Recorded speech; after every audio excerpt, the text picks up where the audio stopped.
All right, April, thank you for that. Arizona's family tracking the vaccine on this Wednesday morning and the pause on the doses from Johnson & Johnson. Yeah, we talked about that initially yesterday. It was breaking news early in the morning. 6 people experiencing blood clots out of the 6.8 million Americans who have received that single-dose vaccine. So we have team coverage for you this morning. Ernie tracking a surplus supply of another vaccine. But first, let's check in with Kylie to see what the CDC is doing today regarding the Johnson & Johnson vaccine. Good morning. Hey, good morning, Scott and Olivia. In about 8 hours, that is when a CDC advisory committee is going to meet, and all eyes are on this meeting to figure out what the next steps are with the Johnson & Johnson vaccine and what they're going to decide. I can tell you that many clinics out there and pharmacies around the valley are waiting to get that updated recommendation. Keep in mind, they're going to be looking at all of these cases. Again, there's only been 6, so this is a very, very rare event.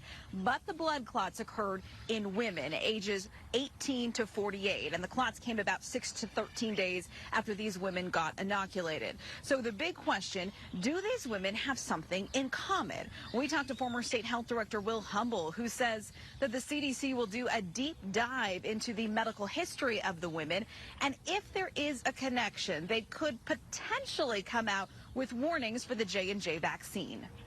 But they may end up carving out a special subpopulation of younger women and middle-aged women where they recommend a different vaccine because maybe there's interaction with some kind of hormone.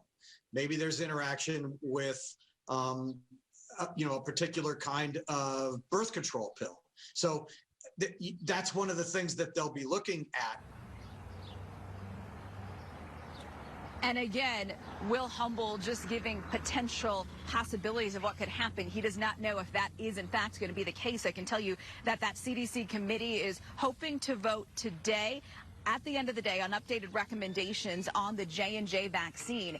Now, keep in mind, there has not been any adverse effects with the Pfizer or the Moderna vaccine. And the Pfizer and Moderna vaccine, they are created differently. They are mRNA vaccines, and so the technology, Scott, is different than the Johnson & Johnson. So this is a rare event. We don't want women out there who fall in that category to freak out, but we do want to let you know about next steps and what's going to happen today over on the other side of the coast as they figure out what's going to happen.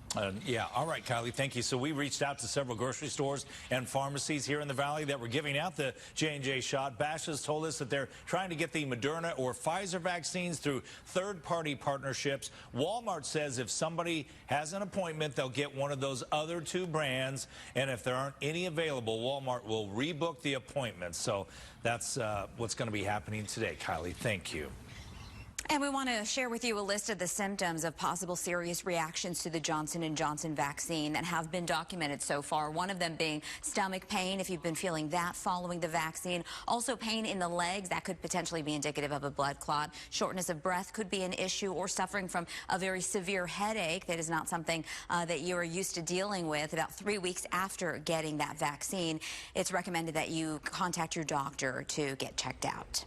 Also, there is some good news and new hope for Arizonans who were hoping to get the Johnson & Johnson vaccine. Ernie is joining us live now with a Valley doctor's office who has a surplus of the Moderna vaccine. Ernie, good morning.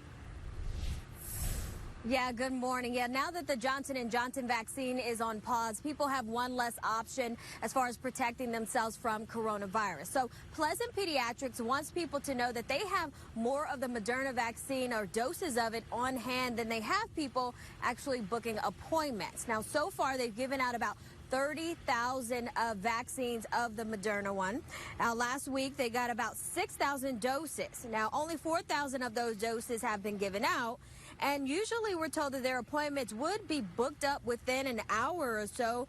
Well, that isn't the case now. Now, the office wants anyone that's still in need of a vaccine to book with them. Otherwise, they say that these doses could go to waste. We also wonder, have they given up because they've had such a hard time getting it scheduled or finding appointments that they're just not looking anymore? So if you are still in need or in search of a place where you can get the vaccine, you can get the Moderna one at Pleasant Pediatrics. They have several locations, or 6 locations actually, throughout the valley. You can head to our website, azfamily.com, for more information on those locations and how to book an appointment. Reporting live in Glendale, I'm Ernie LeBeau with Arizona's Family. Good to know, Ernie. Thank you.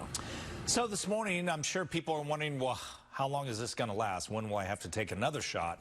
Well, we are learning the vaccines like the Moderna and Pfizer ones likely protect against the virus for at least 9 months. Current research suggesting those kinds of vaccines probably provide protection at minimum for 6 months, but a doctor with the FDA believes it would be at least 9 months. The FDA saying more research still needed, including in older adults and those who have compromised immune systems.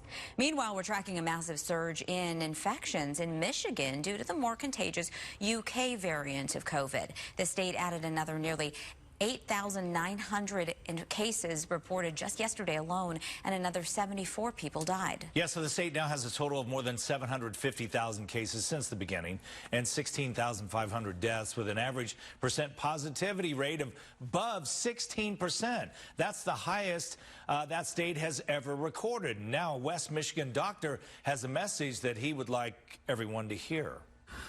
We're like 5 times the number of inpatients with COVID that we had just a few weeks ago. Our hospital's full. We got other hospitals in the area full. Feels like it did in November. So that's Dr. Rob Davidson. He says something has to be done now. So far, this video has gotten about 36,000 views, and he, of course, hopes that more people see it. He says one of the best ways to protect yourself and others is to get the vaccination. Well, I think we should get as many vaccine doses into the arms of people as quickly as possible. So certainly would love to have more coming into Michigan, especially since the Johnson & Johnson now has been put on pause. And Michigan Governor Gretchen Whitmer has repeatedly asked the White House for more vaccine doses as her state sees a surge of cases driven by the UK variant. But federal health officials have denied the request, saying the variant is affecting other states as well. Hospitalizations in Michigan are now at the highest point of the pandemic. So if you have our AZ Family mobile news app, you got an alert about the pause on the Johnson & Johnson vaccine before the start of our show, just after we learned about it. So we're going to continue to track the vaccine and bring you the very latest through the pandemic. All you have to do is download our free news app straight to your smartphone, or you can always go to azfamily.com for the latest news.